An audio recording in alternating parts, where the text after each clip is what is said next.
waking up with us this morning. We are staying on top of all the new developments in the coronavirus outbreak. Here in the U.S., the virus has now claimed more than 2,100 lives. That is prompting President Trump to extend the orders telling people to keep their distance from each other. Now, originally that date was Easter, but the new deadline now is April 30th. Those guidelines ask all Americans to avoid groups of more than 10 and urges older people to stay at home.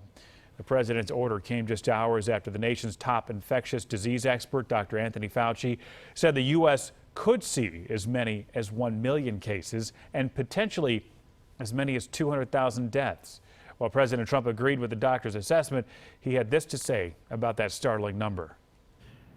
And so if we could hold that down, as we're saying, to 100,000, it's a horrible number. Maybe even less, but to 100,000. So we have between 100 and 200,000. We all together have done a very good job. One question we've been asked a lot is when we can expect to see those stimulus checks. On Sunday, Treasury Secretary Stephen Mnuchin said that those checks will start being direct deposited into accounts within 3 weeks. Now, if you don't have direct deposit, the IRS has a website where you can upload your personal information to get your money. And here in North Carolina, that statewide stay-at-home order, it goes into effect now in less than 12 hours. And we know there's a lot of questions about that and how the statewide order affects your current orders you might be under, like in Mecklenburg County. Eyewitness News reporter Anthony Castura is live for us at Romare Bearden Park uptown to explain what we all need to know about this. Anthony? We are at a critical point. As we've all heard, staying home and staying away from people is the best way to stop the spread. And here's what that means for you. North Carolina Governor Roy Cooper's 30-day statewide order takes effect at 5 o'clock tonight. He's also banning gatherings with more than 10 people.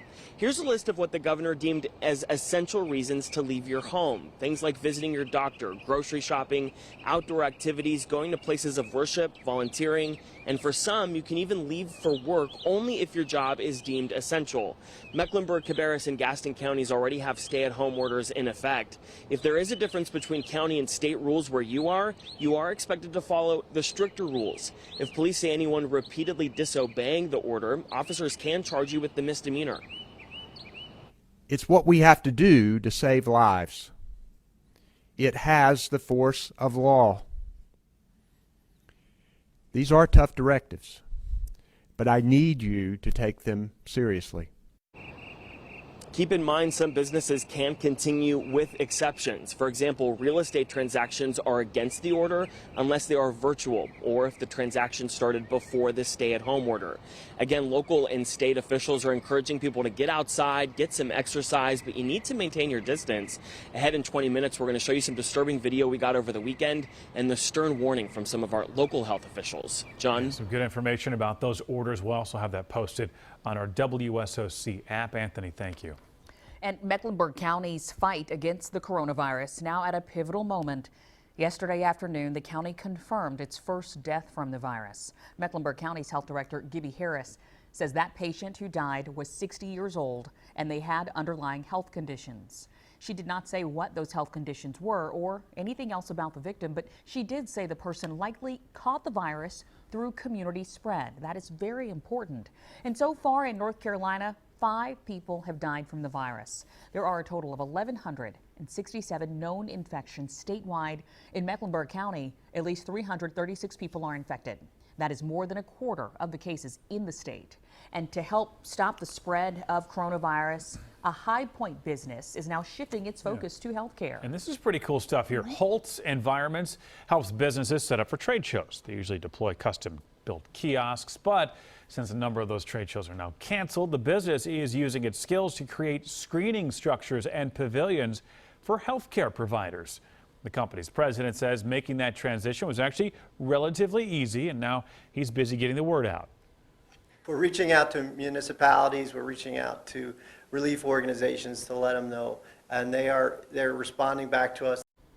This is pretty cool stuff. Holt Environments is also helping business install plexiglass barriers at check stands to help protect workers. And South Carolina is now reporting 774 active cases. That is up more than 100 from Saturday's 660 cases. 16 people have now died in the state from the virus. And South Carolina's hotspot is in Kershaw County. The Post and Courier reports that in the town of Camden, 1 out of every 930 people have it. That is nearly 8% of the state's total cases in that one town.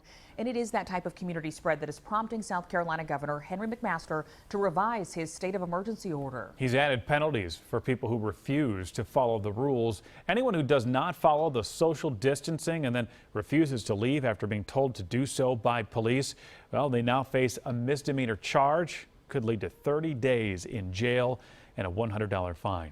And 911 operators will now ask callers if anyone in their home has tested positive or has any symptoms. Police can also ask the same questions while responding to a scene. The order also activates the National Guard and relaxes some regulations to allow continuous shipping of supplies like food, water, or medicine. The order will be in effect for at least 15 days. And to new this morning, Channel 9 has learned that 2 South Carolina prison employees have tested positive for the virus. One is a behavioral health employee who visits prisons throughout the state, and the other is a guard at Broad Correctional Facility. Both of them are in isolation, and the Department of Correction says so far no inmates have tested positive. Well, you may remember on Friday, we showed you video of Samaritan's Purse loading up special emergency field hospital supplies to send to New York. Well, now it's there. This is pretty impressive to see them setting it up. Check this out. The 68-bed facility is now being put up at Central Park. You can see how quickly workers are able to piece this thing together, too. Once this is all set up, this will serve as a special respiratory care unit, complete with ventilators. They hope to have this operating within the next 24 hours.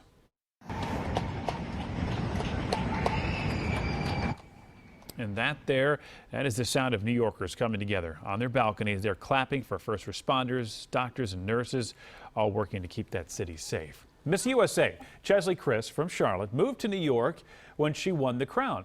And she's sharing what it's like there now that it's the country's epicenter for the COVID-19 crisis. She told anchor Erica Bryant that there is a lot of anxiety, but also a lot of hope. One person in the apartment just wrote on a piece of paper and said, if there are any seniors in this building who are afraid to go outdoors, if you need groceries or whatever, please just call me. I'm happy to help you. And that warmed my heart that there was somebody in the building who recognized that there was a need and was happy to meet that need and just help other people. So I think it was originally posted sometime last week, and by I think yesterday or 2 days ago, there were, I don't know, like maybe 7 to 10 more names of people who had just written down their names and their apartment numbers and said, I can help too, feel free to reach out. Somebody wrote down a note that had their phone number. Somebody else wrote down a note that said, if you have, any heavy lifting that needs to be done, please let me know, call me here. So I think that is reinvigorating and just is inspiring. Yeah, now Chris says the streets there nearly deserted, much different from the city's normal hustle and bustle. Her roommate is Miss Universe. They don't leave their apartment. They order food. They get everything delivered. We posted more of that interview on our WSOC app. All right, listen to this. Girl Scouts now adapting to a world of social distancing. The organization has you covered with online cookie sales. Your favorites like Thin Mints and Samoas, they'll be delivered to your door. Proceeds will help your local troop. Girl Scouts of the USA will even help send cheer to others during the pandemic. Just opt for donating your cookies when you order online. So you can sit at home, order those cookies. Eat more snacks. Eat a lot more snacks. I need to be socially distant from the cookies already after all this. But